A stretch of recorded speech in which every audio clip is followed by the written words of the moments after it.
سوال یہ ہے کہ حضرت صلی اللہ علیہ وسلم نے شادی کرنے کے معاملے میں فرمایا ہے کہ دین کو ترجیح دو. حضور قوم یا ذات کو کس حد تک مد نظر رکھنا چاہیے؟ اس میں لکھا ہوا ہے، جرمن میں لکھا ہوا ہے. اچھا بات یہ ہمارے صلی اللہ علیہ وسلم نے فرمایا کہ جب انسان شادی کرتا ہے تو جن باتوں کی طرف توجہ دیتا ہے وہ یہ ہیں، یا کسی کے خاندان کو دیکھتا ہے، یا لڑکی کو دیکھتا ہے، یا لڑکی کی اس کی دولت کو دیکھتا ہے، یا لڑکی کی خوبصورتی کو دیکھتا ہے، اور یا دین. یہ چار باتیں جن کی طرف توجہ دینی چاہیے، یہ دیتے ہیں لوگ عموماً.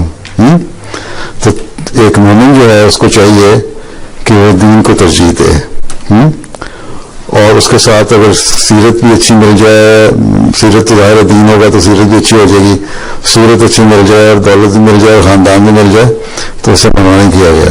ٹھیک، لیکن دین کو مقدم رکھنے کا جب ہم عہد بھی کرتے ہیں تو یہاں بھی ہمیں دین کو مقدم رکھنے کی کوشش کرنی چاہیے. لیکن اس حدیث میں ایک اور نصیحت بھی ہے لڑکوں کے لیے بھی کہ تم دین کو ترجیح دو لڑکی کے معاملے میں. جب لڑکی کے معاملے میں دین کی ترجیح دو گے تو خود بھی دین پہ قائم رہنے والے تو ہونا چاہیے تمہیں.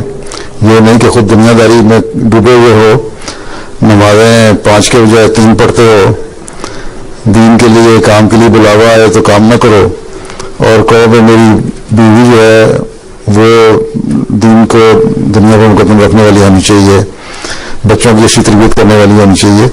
جب تک انسان کے اپنے نمونے نہ ہوں، بیوی کے نمونے بھی نہیں اس معیار پہ توقع کرنے کے حقدار. ٹھیک، اس لیے اگر تمہاری دینی حالت اچھی ہے، ایک مومن کی دینی حالت اچھی ہے تو ظاہر ہے وہ دین کی طرف توجہ دے گا.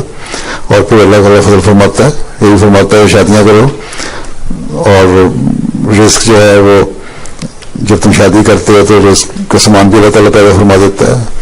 ہو سکتا ہے کہ وہ لڑکی خود ہی اچھے خاندان کی ہو، اس کے ساتھ اس کو کچھ اس کے والدین سپورٹ کرنے والے ہوں، یا کچھ اطاعت ہو اس کی، یا اچھا خاندان ہو. یہ ساری چیزیں ساتھ ساتھ مل جاتی ہیں.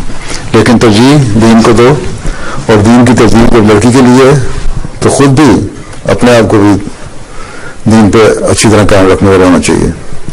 ٹھیک.